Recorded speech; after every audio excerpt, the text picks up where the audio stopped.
زین العابدین تڑپ کر اٹھے اور گرتے پڑتے باہر نکل آئے۔ پھوپھی نے فوراً کمان سنبھالی، فضا کی مدد سے بیمار کو اٹھایا، خیمہ میں لائیں، دامن کی ہوا دی تو انہیں ہوش آیا۔ میں کیوں زندہ رہ گیا پھوپھی اماں؟ اس لیے کہ اب تم ہمارے امام ہو، اس لٹے ہوئے قافلے کے سربراہ ہو۔ اپنے باپ کی وصیت یاد کرو، ایسی کوئی بات نہیں ہونا چاہیے کہ یہ ظالم تمہیں بھی شہید کر دیں۔ ہم لوگوں کے لیے تمہاری جان بڑی غنیمت ہے، اگر تم نہ رہے تو میرے بھائی کا کوئی نام لیوا بھی نہ رہے گا، رسول خدا کا نام مٹ جائے گا۔ اپنے لیے نہیں، ان یتیموں، ہم بد نصیب ماؤں بہنوں کے لیے تمہیں زندہ رہنا پڑے گا۔ زینب بنت علی کی باتوں سے ابن حسین میں کچھ سکت آئی۔ میدان جنگ سے مسلسل وحشیانہ نعروں کی صدائیں آ رہی تھیں۔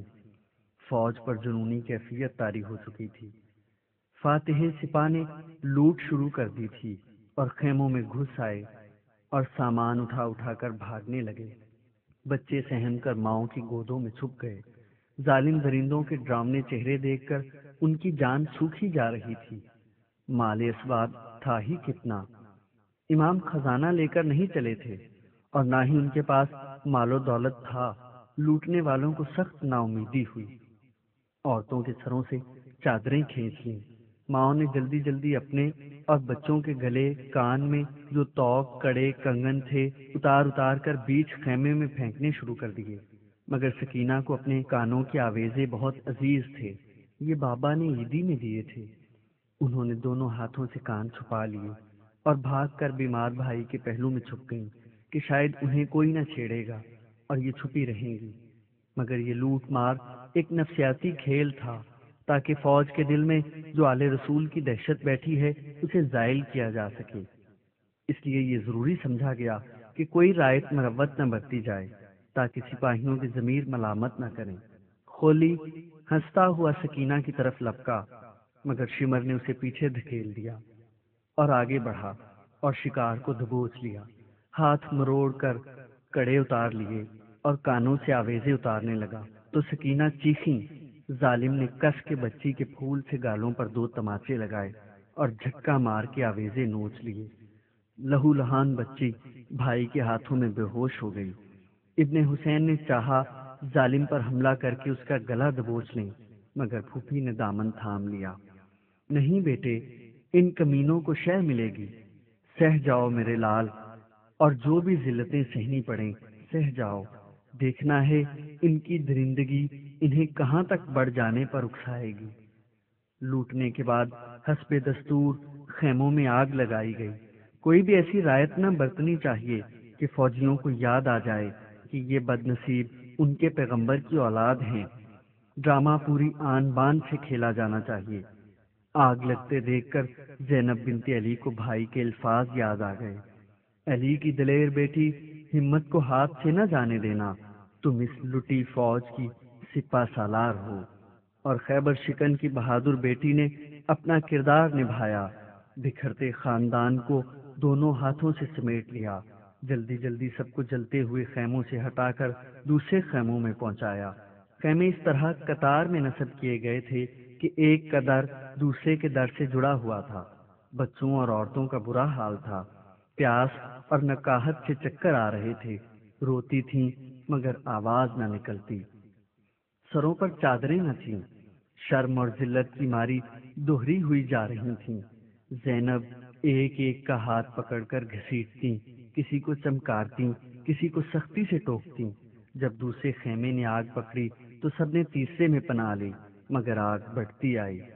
آخری خیمہ میں پہنچ کر زینب نے ابن حسین سے پوچھا، اے امام، اب کیا حکم ہے؟ اب پردہ کا موقع نہیں، باہر نکل کر اس عذاب دوزخ سے چھٹکارا پانے کے سوا اور کوئی چارہ نہیں۔ اپنے بیمار امام کا حکم پا کر سب عورتیں اور بچے میدان میں نکل آئے اور جلتے خیموں سے تھوڑی دور ریت پر بیٹھ گئے۔ سکینہ کو ہوش آ چکا تھا، دونوں کانوں پر ہاتھ رکھے گمسم بیٹھی تھیں، کوہنیوں تک خون بہہ آیا تھا۔ سب بچے اس وقت بچپن کو بھول کر بوڑھوں کی طرح صبر سے خاموش بیٹھے تھے۔ عجیب وحشت ناک خاموشی چھائی ہوئی تھی۔ بڑی ڈراونی اندھیاری رات ایک دم مظلوموں کی پردہ پوشی کے لیے میدان کربلا پر اتر آئی۔ دفتن دشمن کے خیموں میں شمعیں جل اٹھیں، ساز جاگ گئے اور جشن کی تیاریاں ہونے لگیں۔ شراب و کباب کا دور چلنے لگا۔ فتح کے جوش میں آج کسی کو تن بدن کا ہوش نہ تھا، مگر سپاہیوں کا ایک گروہ سب سے الگ تھلگ سر جوڑے مشورہ کر رہا تھا۔ ان میں سے ایک دو نے کہا، یہ آج ہمیں کیا ہو گیا تھا؟ انسانیت کہاں موت کی نیند سو رہی تھی؟ عرب قوم کا تو یہ شیوا نہیں کہ عورتوں اور بچوں پر ہاتھ اٹھائیں، بیمار اور مجبور کو ستائیں۔ کیا ہم واقعی مسلمان ہیں یا صرف نام کے اہل ایمان ہیں؟ دلوں میں وہی زمانہ جہالت کی تاریکیاں بھری ہیں۔ کیا ہم رسول کریم کی امت ہیں؟ اپنی آج کے افعال کے بعد کیا ہم خدا کو منہ دکھانے کے قابل رہ گئے ہیں؟ کیا پیغمبر اسلام ہمیں بخشوائیں گے کہ ہم نے ان کے پیاروں کو اس بے دردی سے ذبح کیا، ان کی بہوؤں، پوتیوں، نواسیوں کی بے حرمتی کی؟ ہم خیال سپاہیوں کا مجمع بڑھتا گیا، انہیں شمر اور ابن سعد سے نفرت ہونے لگی۔ رات گہری ہوتی گئی، نفرت بڑھتی گئی۔ چند سردار جمع ہو کر مشورے کے بعد ابن سعد کے پاس پہنچے اور اسے ملامت کرنے لگے۔ کمبخت، تیرے کہنے میں آ کر ہم نے یہ ظلم کر ڈالا، جی چاہتا ہے اب تیرا نام و نشان بھی اس دنیا سے مٹا دیں۔ خدا تجھے غارت کرے، تجھے حسین ابن علی سے عناد تھا، مگر ان سپاہیوں اور ننھے بچوں نے تیرا کیا بگاڑا تھا؟ تو یہاں بیٹھا ترمال نگل رہا ہے اور وہاں بچے بھوک پیاس سے بے دم گرم جھلستی ریت پر پڑے تڑپ رہے ہیں۔ رونے کی آواز بھی تو نہیں آتی کہ اتنی سکت بھی ان میں نہیں رہی۔ اے ناہنجار، جب کسی کی ہاں موت ہو جاتی ہے تو عرب قوم کا یہ دستور ہے، جب تک میت نہ اٹھ جائے مائیں بچوں کو دودھ تک نہیں دیں گی۔ اس کے بعد پہلے مرنے والے کے خاندان کو سمجھا بجھا کر حاضری کھلاتے ہیں، پھر خود نوالا توڑتے ہیں۔ تو نے سارے لشکر کو کھانا بانٹا، مگر ان بد نصیبوں کی طرف تیرا خیال بھی نہ گیا۔ بخدا ہمارے حلق میں نوالا اٹک رہا ہے اور ہم پر بھی کھانا حرام ہے۔ جب تک وہ لوگ فاقہ نہیں توڑیں گے کوئی کھانے کو ہاتھ نہ لگا پائے گا۔ یہ کہہ کر انہوں نے ابن سعد کے سامنے رکھے ہوئے مرغن کھانوں کے خوان الٹ دیے، جام اوندھے کر دیے اور تلواریں کھینچ کر کھڑے ہو گئے۔ ابن سعد ان کے تیور دیکھ کر چکنا ہو گیا۔ اس سے قبل کہ یہ باغیانہ خیالات ساری فوج میں زہر بن کر پھیلیں، انہیں ختم کرنا پڑے گا۔ وہ بڑے ڈرامائی انداز میں سر جھکا کر رونے لگا، پھر بولا، خدا تمہارا بھلا کرے، تم نے نیک مشورہ دیا، میں خود نادم اور پریشان تھا۔ نوکروں کو بلا کر حکم دیا، ابھی 40 خوان کھانوں کے اور مشروبات کے لے کر جاؤ اور پیش کرو۔ لوگ بولے، ہم کس منہ سے جائیں؟ ہمیں تو شرم آتی ہے، ہم نے ان کی آنکھوں کے سامنے ان کے عزیزوں کے گلے کاٹے ہیں، وہ ہمارے ہاتھ کا چھوا نہیں کھائیں گے۔ ان غلیظ خون بھرے ہاتھوں سے ہمیں خود منہ میں نوالا رکھتے اب گائی آ رہی ہے۔ ابن سعد نے شمر سے کہا، بھائی اس وقت تو ہی جا سکتا ہے، تو خود کو عباس ابن علی کا رشتہ دار بتاتا ہے۔ نہیں نہیں، یہ مجھ سے نہ ہو سکے گا۔ زینب نے اپنی آنکھوں سے مجھے حسین کی چھاتی پر چڑھ کر انہیں ذبح کرتے دیکھا، اور کمبخت تم نے اس بچی کے تماچا مار کر کانوں سے بندے ناحق کھینچے۔ ٹھیک کہتے ہو، تمہارا جانا ٹھیک نہیں، تمہیں دیکھ لیا تو خوف سے اس کا دم ہی نکل جائے گا۔ ابن سعد فکر مند ہو گیا۔ جب کوئی کھانا لے جانے پر تیار نہ ہوا تو حور کی بیوی کا خیال آیا، جو شام کی فوج کے ساتھ ہی تھی۔ وہ بد نصیب اپنے شوہر کے سوگ میں سر اوندھائے آنسو بہا رہی تھی۔ یہ سوچ کر دل کو ڈھارس بن رہی تھی کہ عین وقت پر حور کو خدا نے قوت بینائی بخشی، اس کا بہادر شوہر حق پر قربان ہوا، اس کے گناہوں کی کچھ تو تلافی ہو گئی۔ ابن سعد نے اسے بلایا، بیچاری سمجھی اسے حور کی غداری کی سزا بھگتنی پڑے گی۔ لرزتی کانپتی آئی، مگر جب معلوم ہوا کہ کھانا لے جانے کا سوال ہے تو ذرا جی ٹھہرا۔ وہ پہلے ہی ان مظلوموں کے خیال سے پریشان تھی، ان کی خدمت کے موقع کو غنیمت جانا۔ جب حور کی بیوی خوان لے کر پہنچی تو دور ہی سے ان کی گت دیکھ کر جی مسل گیا۔ ریت پر بے سرو سامانی کی حالت میں بچے اور عورتیں پڑی تھیں۔ الٹے پیروں واپس آئی اور کہا، خدا سمجھے تجھے ابن سعد، سیدانیاں ننگے سر کھلے آسمان کے نیچے پڑی ہیں، پہلے ان کے لیے خیمے نصب کرواؤ، تب میں ان کے لیے کھانا لے کر جاؤں گی۔ ناپاک ریت پر جہاں تھوڑی دور پر لاشیں پڑی ہیں ان کے حلق سے نوالا کیسے اترے گا؟ ابن سعد بوکھلایا ہوا تھا، ڈپٹ کر حکم دیا ایک بڑا اور کشادہ خیمہ ان لوگوں کو دے دیا جائے۔ جب قدموں کی چاپ اور مشل کی روشنی نظر آئی تو زینب چونک کر اٹھ بیٹھی، سمجھی ظالم یہاں بھی چین نہ لینے دیں گے اور ستم ڈھانے آ رہے ہیں۔ فوراً کھڑی ہو گئیں اور بڑھ کر بولی، کیا ہم لوگ بھاگے جا رہے ہیں؟ خدارا اس وقت پیچھا چھوڑ دو، ذرا بچوں کی آنکھ لگ گئی ہے، جاگ گئے تو پھر بھوک پیاس سے رونے لگیں گے، بہت ہلکان ہو کر سوئے ہیں۔ یہ سن کر حور کی بیوہ زارو قطار رونے لگی، آگے بڑھ کر کہا، آپ کے پاس ایک عرض لے کر آئی ہوں۔ عرض؟ ہم تو حکم سننے کے لیے بیٹھے ہیں، کہو کیا کہنا ہے؟ چلیے اس خیمے میں آرام کیجیے۔ آرام؟ کیا ہمارے حصے کا آرام تمہارے پاس باقی ہے؟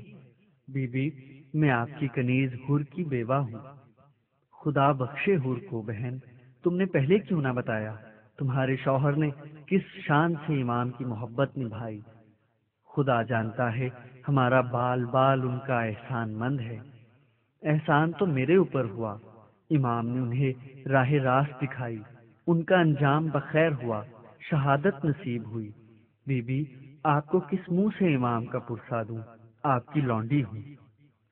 سب کو سہارا دے کر خیمے میں پہنچایا، اتنے میں خوان آنے لگے، انہیں دیکھ کر سب ڈر گئے، شاید امام اور دوسرے شہیدوں کے سر انہیں ایذا رسانی کے لیے لائے گئے ہیں۔ مگر جب خوان کھولے گئے تو جان میں جان آئی۔ یہ کیا ہے؟ زینب نے رکھائی سے پوچھا۔ مرنے والوں کی حاضری۔ یا اللہ، حاضری؟ میرے پیارے 3 دن کے بھوکے پیاسے ذبح کیے گئے، اور اب ستم ظریفی دیکھیے کہ ہمیں ان کی حاضری دی جا رہی ہے۔ یہ سب ہمارا دل دکھانے کی ترکیبیں ہیں۔ بہن، حاضری کیسی؟ ابھی تو لاشیں بے گور و کفن پڑی ہیں، حاضری تو دفن کے بعد ہوتی ہے۔ کیا عرب قوم نے اب رسول اور خدا کے احکامات کو بھی بدلنا شروع کر دیا ہے؟ لے جاؤ یہ خوان، ہم انہیں ہاتھ نہ لگائیں گے۔ اس وقت ابن حسین نے اپنا فرض ادا کرنا ضروری سمجھا۔ آپ نے مجھے امام کہا ہے؟ ہاں بیٹے، حق تو یہ ہے کہ بھائی کے بعد تم ہی ہمارے امام ہو۔ تو بحیثیت امام کے میں حکم دیتا ہوں کہ میدان جنگ میں تمام رسم و رواج اور آداب کی قید ختم ہو جاتی ہے۔ زینب نے بیمار اور لاغر امام کو نظر بھر کے دیکھا، ہمت بن گئی، جی ٹھہر گیا، بولی، تو پھر اس خوان پر فاتحہ پڑھ دو بیٹے۔